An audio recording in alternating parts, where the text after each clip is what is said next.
guys! Welcome back to my channel, and for today's video, meron tayong special guest from Toronto, North York. Yay! So dito ngayon ang aking brother na si Ralph and sister-in-law na si Chi. Welcome to the vlog! Hi, thank you. Hello. Thank you for having us. Sure. So, yung pag-uusapan natin ngayon is yung experience natin dito sa Canada. Since 2 years na kayo dito sa Canada, no? Magti-3. 3 years, okay. Sure. So, introduction muna pala tayo. Like, ano yung trabaho nyo sa Pinas before kayo pumunta dito? Or anong ginagawa nyo sa Pinas before kayo pumunta ng Canada? Okay. Yung sa akin naman, sa Pinas, nag-work ako sa construction company for almost 6 years. So, I was an electrical engineer back then, and then when I first landed here in Canada, nag-back to zero talaga ako, so from scratch. So I tried general labor jobs while I was still studying, full-time and part-time. Actually, nakapag-experience nga kami na nag-work 2 jobs, especially si Che, 3 jobs. So ako, nung time na nag-aaral pa ako sa Centennial, so nag-work ako sa isang food manufacturing company as one of my part-time job. And then nung nagkaroon ako ng school break, so nagtry akong mag multiple job at the same time. So working in a food manufacturing company, as well as I was a MHE operator in a logistic and warehousing company. So after nung studies, trinay ko na makabalik sa construction industry. So I was lucky enough to land a job offer before finishing my studies last year, April. So after kong ma-finish yung studies ko April, days before, nag-start na ako mag-work sa isang construction company, which nakabalik naman. And then up to date yung work ko ngayon is sa construction pa rin. So syempre may mga realization din sa life na kailangan mo din hanapin yung comfort zone mo. And then yeah, lucky enough may work pa din. Yeah. Because if you don't work, you die. So far, may work ka pa naman. Kasi syempre may mga bills tayo eh. Haba nun ah. Edit lang.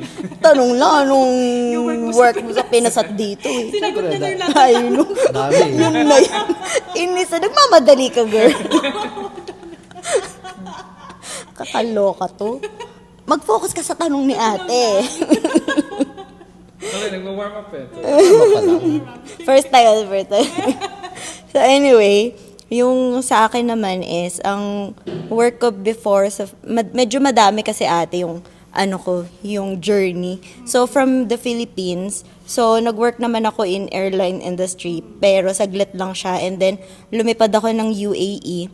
So na-try ko na din na mag-abroad before mag-Canada. So sa UAE naman, more on office yung work ko doon. Kasi receptionist, mga ganun yung mga work mo, like pang front desk, ganun. So nakapasok naman ako sa real estate industry. Pero hindi ganun ka-successful yung journey ko sa UAE, Dubai. So after noon, umuwi na ulit ako ng Philippines. So pagdating ulit sa Philippines, nag-transition na naman ako ng career. Like nag-caregiver ako, tas pandemic happened. So nung nag-pandemic na, doon na kami naka-realize. Nung nalaman namin na papunta kayo dito, sumunod na kami. Yeah. Ano yung nag-motivate sa inyo na pumunta dito sa Canada? Ikaw na. Ako, to be honest, trinay lang talaga namin na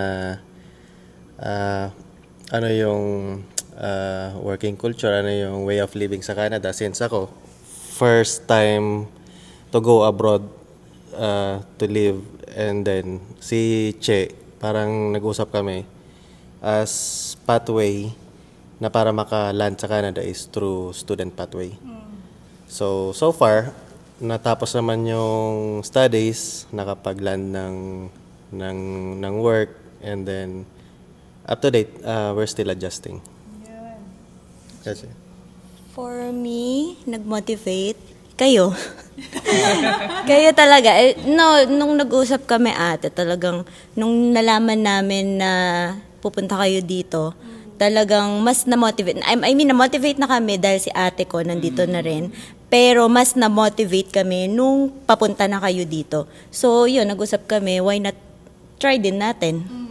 Thank you so much for that wonderful answers. So, so next naman natin na tanong is, kumusta yung transition nyo from Philippines to Canada, specifically in Ontario?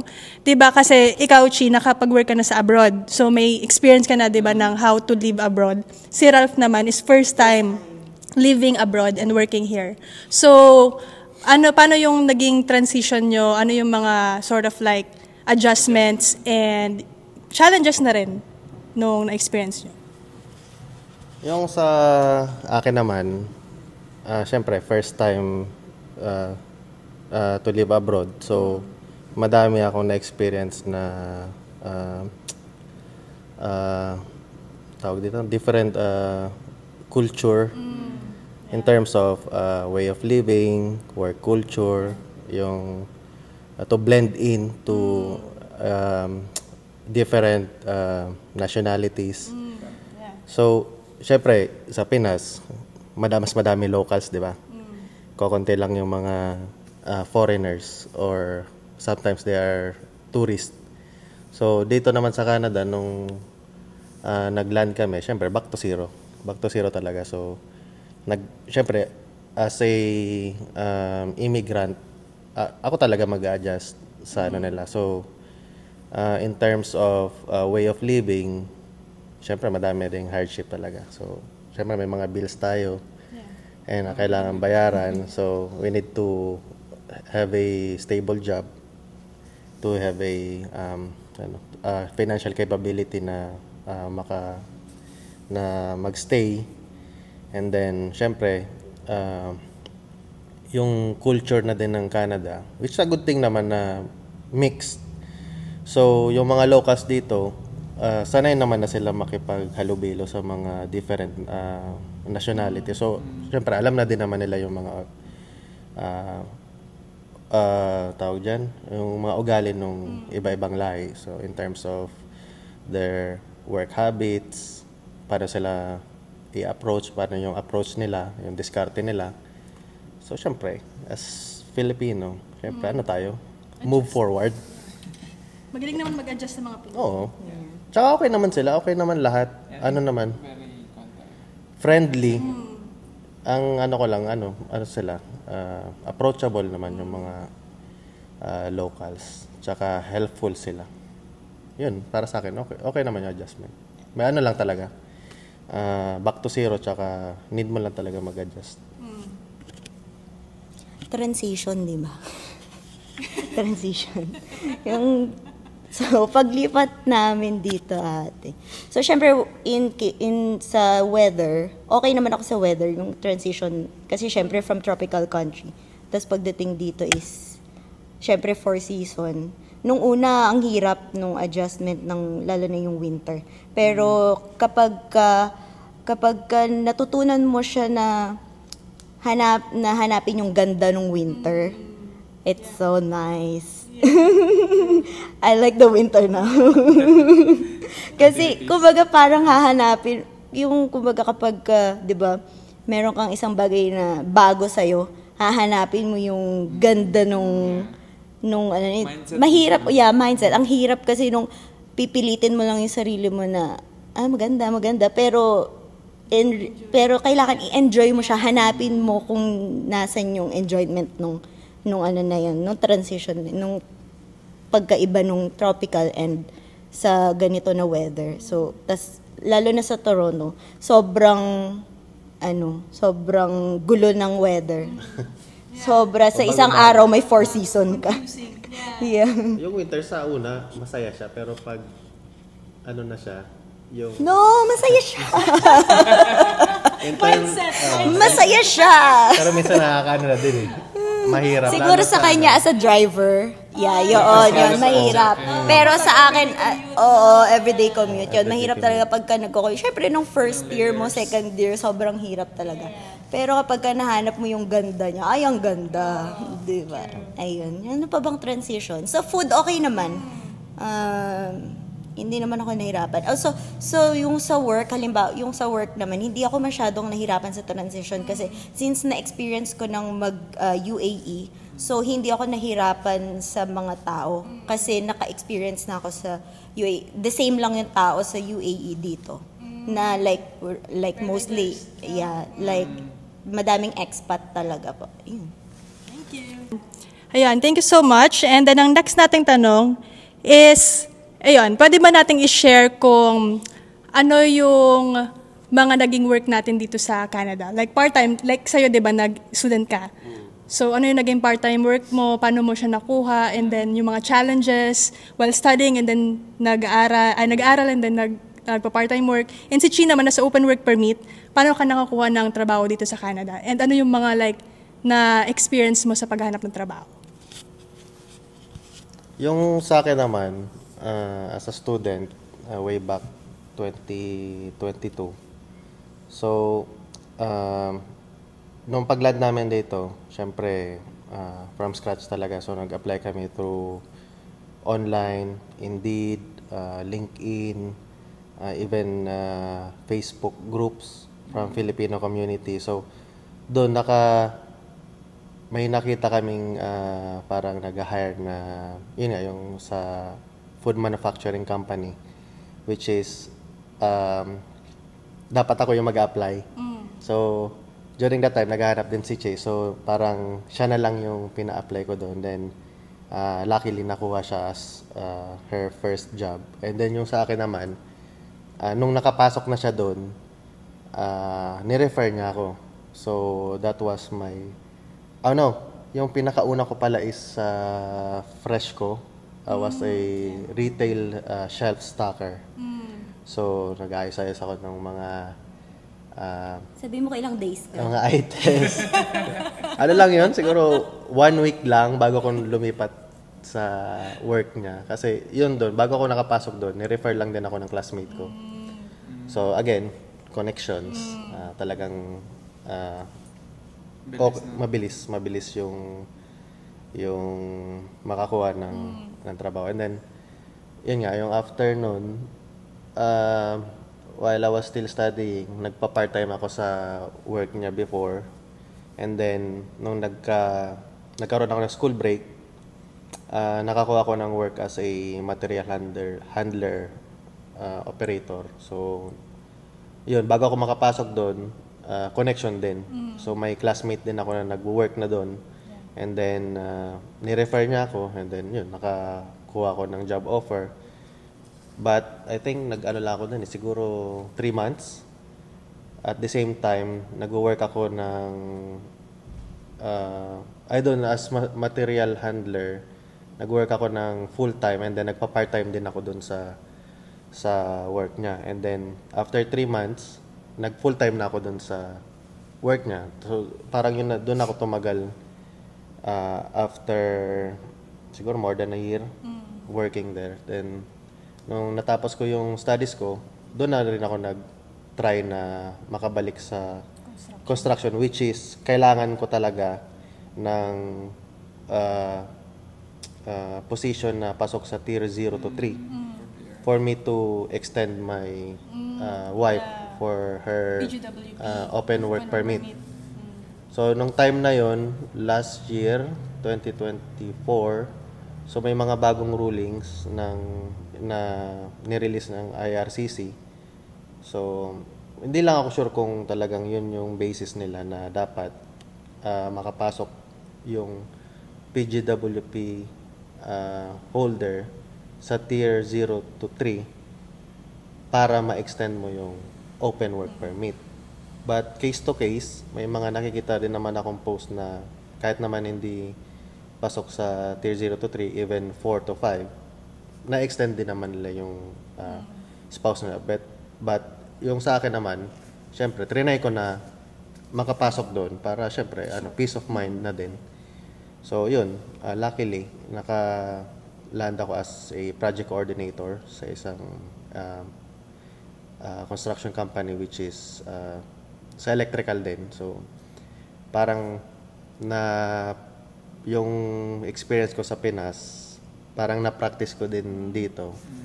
And then, yun, nakapasok ulit ako sa isang utility, pero construction pa rin siya. Pero utility,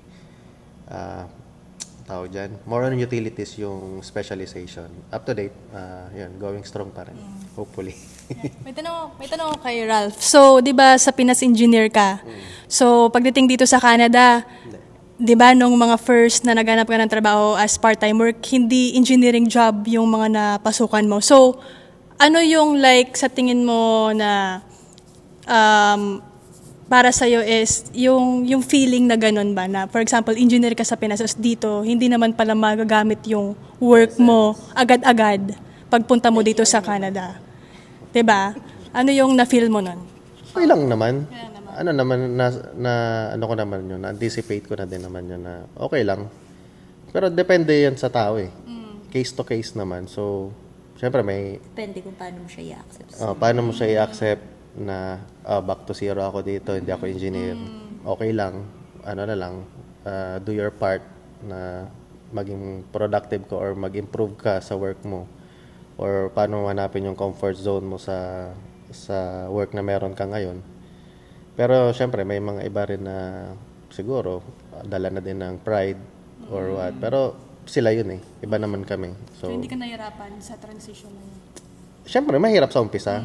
May time na siyempre mapapaisip ka na parang gusto mo na lang bumalik doon kasi nakuha mo na yung... Manager ka doon sa Pinas? Hindi naman. Hindi naman manager. Parang siyempre may position na as engineer. As engineer ka. So na ano mo na, parang alam mo na yung... Sa Pilipinas kasi pirma-pirma ka lang. Hindi naman. Dito Hindi naman. Nagbubuhat ka ng TV. Doon sa Pinas may mga tauhan ka. O, di ba yung mga, may hawakan mga tao. Tapos pagdating dito... Not necessarily tao. Parang may team. May team naman. Pero pagdating dito as labor, sa Pilipinas, meron kang pinapagalitan. Malito. mahirap. Pero ang good thing naman dito sa Canada, pantay-pantay. Yes, yan. Yeah. Pantay-pantay. Equal lahat eh. Mag-manager ka, maging CEO ka. Kahit pinakamababang janitor. Pinakamababa ka. Pantay-pantay Walang sila. sir and Yun yung isa sa mga nagustuhan ko dito sa Canada. No, walang sir. Wala. Di sila, ayaw nila yung tinatawag silang sir, ma'am. First name is enough. First name. Kaya yun yung good side na equal lahat. Ito naman si Chi. So, di ba, naka-work ka sa UAE, receptionist tapos sa Pinas, caregiver, tapos yung background mo is sa airlines, diba? So, nung pagpunta mo dito sa Canada, nahirapan ka ba maghanap ng trabaho na yung like, based sa experience mo, based sa background mo, work experience mo, or naging open ka lang sa possibilities na kung kahit anong trabaho muna pag nagsimula? Yeah, ate. Parang ganun lang. Yung, syempre nung una bago kami pumunta dito, syempre nag-i-imagine na ako kung ano yung mga dapat or nagpaplano na ako kung ano yung mga a-applyan ko, ganyan. So kung saan ako ready or kung saan ako po pwede. So open-minded naman ako na okay lang ako kahit ano. So pagdating dito, naging kahit ano nga. So kasi syempre kailangan namin unang-una na mag-save agad. Kasi hindi naman ganun kadami yung baon namin na savings. So, kailangan naming pag-ipunan agad yung parating na tuition ni Ralph. So, hindi na ako nag-arte-arte. Talagang lahat din ng mga kilala ko na feeling ko pwede kong malapitan dito sa Canada na nakita ko na una na. So, nagtatanong na rin ako sa kanila. Siyempre, nag-i-Indeed pa rin ako. Nag-online, nag-a-apply din ako online. Pero, mas nakatulong pa rin yung kakilala, yung connection. So, ang first job ko is factory ng bakery. Only one day. And it's a night shift. Sobrang hirap kasi ang bigat ng tinapay, ate. Sobrang bigat. Ikaw ba yung No, not harina. No, ate, like ano na yun, luto na siya. So, only one day, luto na siya. Tapos yung tinapay is ganito kalaki. Ganito kalaki, bubuhatin mo siya para ma-slice ng machine. Sobrang bigat talaga nung tinapay. Ang liit-liit ko, ang taas nung tray. So, syempre, kailangan ko tapusin kasi ano yun eh, syempre, trabaho yun, kesa natutulog ako sa bahay. Pero night shift yun. Pagdating ng 2:00, oh my gosh, yung mata ko, pumipikit talaga. Hindi ko talaga alam kung paano ko siya lalabanan talaga. Parang feeling ko nakapikit na ako habang sobrang hirap nun, yung pinaka-first ko. Pero connection pa din yun. So, the next day, babalik naman talaga ako. Ang problema, natapilok ako. The next day, babalik ako. Night shift pa rin yun. Natapilok ako. Grabe, sobrang tapilok ko na talagang hindi na talaga ako makalakad. Ang problema, wala pa kaming OHIP. Wala pa kaming insurance. Kasi as in, like parang 2 weeks pa lang kami dito noon. Like, natapilok ako, nagulat ako, talagang naramdaman ko siyang may tumunog sa paa ko. Parang 3 days yata ako hindi nakalakad.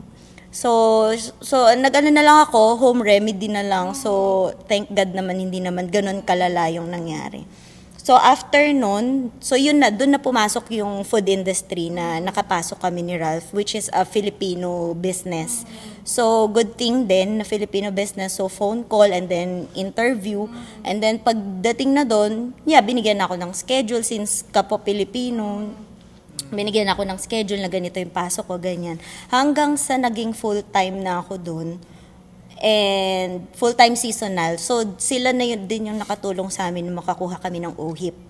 So, which is good. Tapos, siguro tumagal ako mga 2 years. Almost siguro. Or more than. More.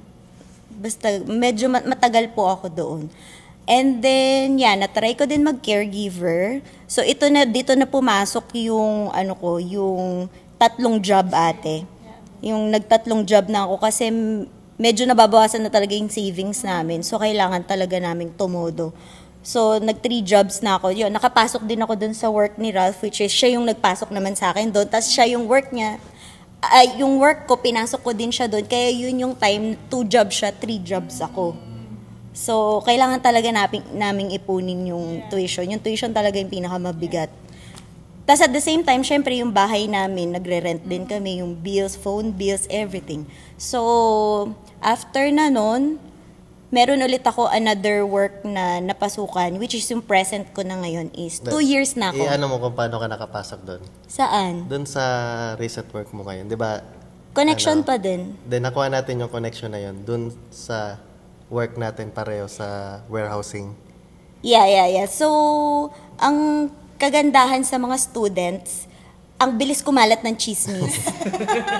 Mabilis kumalat ng chismis sa mga estudyante. So, kapag, yung asawa ko nakapasok dito, yung asawa ko nandito, itry mo. So, lahat ng asa-asawa, na lahat na OWP, lahat yan, means parang meron din akong group na nasalihan for the OWP. Pero, wala man akong nakuhang work doon. Pero, yung mga sabi-sabi na lang din na kumakalat na, try mo dito, bigay lang yung email, mga ganun, try mo i-email to, yung mga ganun lang. Which is help talaga na, nakakatulong talaga siya. Na yung kahit email lang yung mabigay, yung email lang ng HR, kasi hindi mo alam kung kailan ka tatawagan So, luckily naman, after 2 weeks na email naman ako nung sa present. Alam ko parang bago ka makapasok dun sa current work mo, nag-work ka sa isang agency, yung tawag dyan, ayan, yung sa hotel. Sa hotel? Yung Naglilinis attendant. sa hotel? Oh, yan! Meron pa ako isang work na nakalimutan. Nag-housekeeping din ako, ate. Yeah, may housekeeping din ako. Kumusta yung experience mo dun sa housekeeping? Ang hirap niya. Mahirap siya pero ang bilis ng oras. Like, parang feeling mo pagpasok mo, ay, uwian na. Pero pagod. Kasi 16 rooms in 1 day. So, kailangan mong time management ang kailangan mo doon na kung paano mo lilinisin yung isang room in 30 minutes. 30 minutes? Yeah, in 30 minutes. Kasi so, kapag ka nag-housekeeping kayo sa mga hotel, saglit lang yung kain mo kasi kailangan mo nang bumalik kasi hindi bayad yung OT. So, kung ano lang yung binigay sa'yo na oras, yun lang yun. So yeah, madami pala rin ako naging work. Pero tumatagal naman kahit papaano. Yung iba, part-time. Kaya naman. Mahirap lang, pero taste lang and tiyaga lang. Pero after nung natapos na si Ralph na mag-tuition, finally, nakahinga na ako. One job na lang. Tapos, good thing, Monday to Thursday lang. So, 3 days pahinga. Grabe yung experience itong dalawang batang to, grabe. Yung naging work experience nila dito sa Canada. Ganon guys, yung mga realidad ng buhay dito sa Canada. Pagpunta mo dito sa Canada guys, hindi yan agad-agad na yaman ka agad-agad. Kasi yung dami talagang pagdadaanan and maraming challenges. Pero, yun nga, laban lang sa buhay. Yan. Yes, and on the next question naman natin ngayon is, okay, so pagdating naman sa cost of living, di ba? Sa Pilipinas, medyo mura pa yung mga mga bilihin. Tapos pagdating dito, 'di ba, mataas na yung cost of living plus yung tax sa trabaho or sa salary. So, ano yung mga naging adjustment nyo sa lifestyle? And i-compare muna natin yung cost of living sa Pilipinas and then dito sa Canada. Yung sa akin naman sa Pinas, yung cost of living, syempre mas cheap yung cost of living doon. Pero syempre, yung salary mo naman doon, hindi naman gaano kataasan. So, kailangan mong, minsan nag-OT ako doon everyday, nag-work para mag-increase yung salary mo. Pero good thing naman sa Pinas is, once na meron ka naman enough money, may time ka naman na yung maggala-gala, mag-enjoy, mabili mo yung gusto mo, ganon. Mas nakaka-save ka ba sa Pinas? To be honest, mas nakaka-save ako dun. Kasi, yung work ko kasi sa Pinas dati, sa construction, is libre yung pabahay. Minsan may... Pakain. Hindi naman. May pa-service. So, yung parang gastos ko lang dun is yung food. So, pero minsan di ba yung mga labas-labas kayo with team? So nakakalibre ka minsan nakakalibre din. May mga pakain. So, yun, syempre, ginagrab natin yung opportunity na yun para maka-save. So, yun, doon ako naka-save talaga sa work ko previously sa Pinas dahil syempre may mga libre. So, nung dito naman sa Canada, syempre nagre-rent kami, may mga bills kami, lalo ngayon may mga mortgage kami sa sasakyan, yung sa kanya, yung investment niya sa Pinas, yung rent namin, ay malaki yung adjustment in terms of financial. So, syempre budgeted talaga. So, yung weekly budget nga namin sa groceries, may certain may certain amount. Siguro nasa 140. 140 per Max na yun. Max na yun. So, kung maka-less pa kami doon, much better. So, yun. Limited talaga. Pero, so far, nakaka-survive naman. Nakakapag-save naman. Nakakakain naman siya 3 times a day. Pero yun nga, yung cost yung cost of living talaga dito, mahal. Mahal talaga. Mahal talaga. Lalo kung hindi naman siguro masasabi na syempre nag-start din kami sa minimum. So nung pareho kami minimum wage earner back then, nakapag-save pa nga tayo ng pang-tuition, di ba? Kahit na minimum lang. May din kami ha. May time din na nakapag-gala din kami kahit na minimum wage earner lang kami. Depende na yun sa case to case talaga. Depende kung paano kayo mag-save, paano kayo mag-budget. Pero kung talagang depende sa pag-uusap. Kung may impulsive sa inyo buyer, lifestyle din. Siyempre, Pinoy, matipid yan eh. Madiskarte yan kahit sa pera. Depende yan. Sa amin naman, sa... Case-to-case basis. Case to case. Sa amin naman, dalawa, ano naman eh. Para daw makarelate. Balance. May balance naman. So, may May cost control. taga-gastos, may taga-save. Pero ngayon, nung pareho na kami may full-time job, syempre na ano na din namin kung yung mga gusto namin napuntahan, ano yung mga gusto namin bilhin. Pero so far, Pero yung pinupuntahan natin, libre. libre. Akala kasi ng mga tao sa Pilipinas or kung sino may nakakakilala sa'yo, akala nila, kuya, ang ganda ng buhay talaga dito, diba? Pero libre lahat yun ay, ko lang, kaklaruhin ko lang. Ano lang, Yun yung maganda dito. Maraming libre na magaganda na. Exactly. Hindi po like resorts or something na gagastos. Hindi mo kailangan talaga gumastos kasi kami ate, pag nagpa-park kami, halimbawa punta kami sa isang park, magbabaon kami ng food, ng drinks, di ba? Lifestyle talaga. ayun. Mahal lang talaga kumain sa labas. Yeah. Kaya ang ginagawa nga namin, pag nagbabaon kami ng home cook, yung pang lunch namin, hindi kami yung... Yan. Baon na Or sandwich, yung mga light meal lang. sa work, hindi kami Yes. kumakain sa labas. Talaga may baon talaga kami. So, Para, may tip din pag kain ka sa restaurant. Yeah. Mahal. more or less siguro, pag isang kain sa labas per person is 10 to 15, o mga ganun. Or $20. Pero okay lang din naman, from time to time. Kailangan mo din naman i-treat yung sarili mo. Nakakasawa din yung luto ko minsan, di ba? No comment. Baka mabash tayo dyan. Okay naman. Ano lang talaga. Case to case lang. Halimbawa, sa amin dalawa, talaga nagsisave talaga para ano. Siyempre, mahirap naman na 0-0. Lahat nung yung ano mo, sahod mo, napupunta lang dun sa mga bills, tas wala kang nasisave. Talagang tamang budget talaga yung ano. Kung, yung advice namin sa mga fellow, din, na OFW or yung mga nandito na mga immigrant is tamang pagbabudget lang. Yung priorities. Kung ano yung priorities, iwas lang sa impulsive buying. As long as kung may means ka naman, why not? Pero kung talagang tight ang budget mo, kasi na-experience din namin yun na maging tight yung budget na minsan gusto man namin kumain sa labas or may gusto kaming bilhin.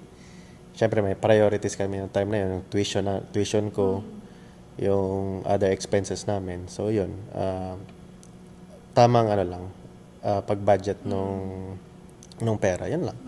Teach you naman. Iano ko ate ng Philippines, UAE at Canada. So sa Philippines is na-experience ko mag-Philippines, so minimum wage. So pero by that time kasi nagbabayad ako ng bahay kasi nasa Manila ako, so wala kaming bahay. So kailangan ko pa ring magbayad ng rent, food ko minimum lang. Tapos so luckily may nanay akong mabait at tatay na mabait. so yun, medyo nadadagdagan nila yung allowance ko.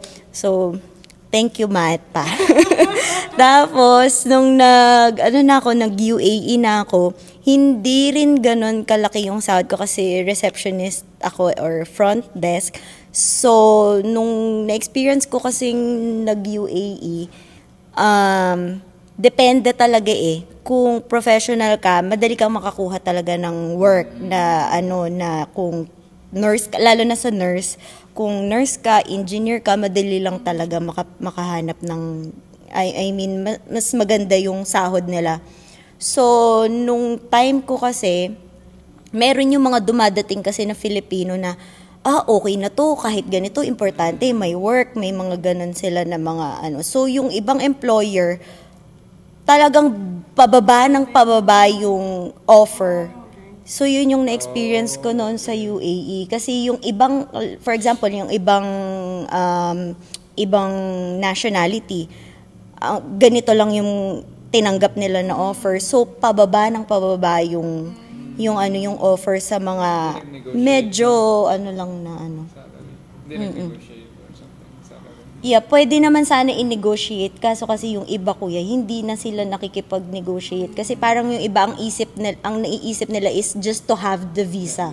The residence visa. Kasi once na nagkaroon ka na ng employer, i-apply na ng employer yung residence visa mo. So so eligible ka na to stay in UAE. Yun yung that time nung panahon ko. Ano yung tax doon? No tax, kuya. So, yung maswerte yung iba kasi yung iba may pabahay. Hindi lahat naman sa UAE is may pabahay. So, yung iba sinasama na nila dun sa sa salary. Tapos, so ang difference nun is yung sa cost of living, nung once na yung ate ko nag-visit sa akin noon sa UAE, pinag-compare namin yung cost of living. Like, kung magkano yung binabayaran ko sa UAE and then si ate ko na nasa Canada, it's almost the same. Ang pinagkaiba is, yung ate ko, yung binabayaran niya is 1 room, yung sa akin sa UAE, bed space. Mahal lang sa UAE, yeah. Kasi naka-bed space ako at almost the same yung binabayaran namin ng ate ko na nakatira dito sa Toronto noon na in 1 bedroom. Ako, bed space. So, 6 kayo sa isang room. Yeah, 6 kayo sa isang room. Yeah. Tapos si ate ko, 1 bedroom. Kaya I think, depende din talaga sa lugar na pupuntahan mo. So, dito medyo, kaya nung nakakuha kami ng basement ni Ralph na yung kami lang, sabi ko, mas okay. Compare ko dun sa UAE. Pero compare sa Philippines, syempre, mas mura. Tapos, pwede ka makitira sa kamag-anak, malilibre ka na, di ba? Magbibigay ka lang ng konting pang bills, yeah, mag-share ka lang. So, yun yung sa cost of living na pinagkaiba ng tatlo. Sa UAE. Ayun. Thank you so much. And, okay. Ito naman, cultural difference. Like, nung pagpunta nyo dito sa Canada, ano yung mga napansin nyo na, uy, kakaiba to dito sa mga locals compared sa nakasanayan natin sa Pinas? Ano yung mga cultural difference na experience nyo? Hindi ko na maalala kasi nakapag-blend in na kami. Hindi naman. Hindi Canadian na siya. Hindi ko maalala pero siguro yung mga locals is friendly sila, approachable, pero syempre sila muna yung tawag diyan, magsasabi na, do you need help? Di sila yung makita nila na nag-struggle yung isa, tutulungan nila agad. Siyempre, may parang din sila na mag-a-ask muna sila if you need help, something like that. Pag kailangan mo naman, naman sila, tulungan ka. And then, yun, kalmado sila lagi. Kalmado. In terms of pakipaghalubilo, okay naman. Madali naman makipag-blend in as long as okay yung back and forth conversation, yung communication nyo. Naman sila. Kahit naman ako, to be honest, hindi naman ako fluent mag-English, pero effort na. Basta nag-effort ka, maintindihan nila, naintindihan nila yung perspective mo, yung context, or yung yung gusto mong sabihin, then ayun, magkakaroon ng smooth communication. And then ano pa ba? Cultural differences. Tama na, huwag ka na mag-isip, ako na. Okay, tama. Haba Isa lang talaga sa akin, ate. Pagmumura. Every sentence, there's like ganun. Okay, got it. Ayun, dito na tayo sa, thank you so much for sharing, guys. Ito naman, last na to. I-recommend nyo ba, based sa experience nyo, 2 years plus dito sa Canada, ma-recommend nyo ba sa mga kababayan natin na nasa Pilipinas or kahit saan man sa mundo na pumunta dito sa Canada? As international student man or open work permit or for PR. So, ma-recommend nyo ba ang Canada? Yung totoong answer. Totoong answer. Syempre, depende. Depende naman. Kasi kung may means naman sila na to study abroad here in Canada, why not? Pero kung halimbawa sa amin, talagang struggle din. Nung time namin na nag-student ako, parang na-realize namin na much better kung nag-land kami as PR. Siyempre, para nakaiwas din kami sa expenses. Lalo pag international student, diba? Ibang tuition yan, times 3 yan compared kung PR ka or citizen ka, sa nag-aral ka. So, case to case, kung may means sila to study abroad, why not? Pero sa amin, much better sana kung nag-land kami as PR para at least pag punta namin dito, work na agad yung namin, yung starting. Pero syempre, kung recommendation, recommended naman. Recommended ang Canada in terms of the health. In terms of healthcare, syempre libre lahat. Hindi naman totally libre. Naman siya, supportive yung government in terms of healthcare. May nakikitaan ka. May nakikitaan ka kung saan napupunta yung mga tax na sa inyo, kinakaltas. And also sa company insurance, mas gamit na gamit compared nung sa Pinas, syempre, 'di ba? Dito sa Canada, yung mga company insurance, talagang gamit na gamit siya. And then, ano pa ba? Healthcare,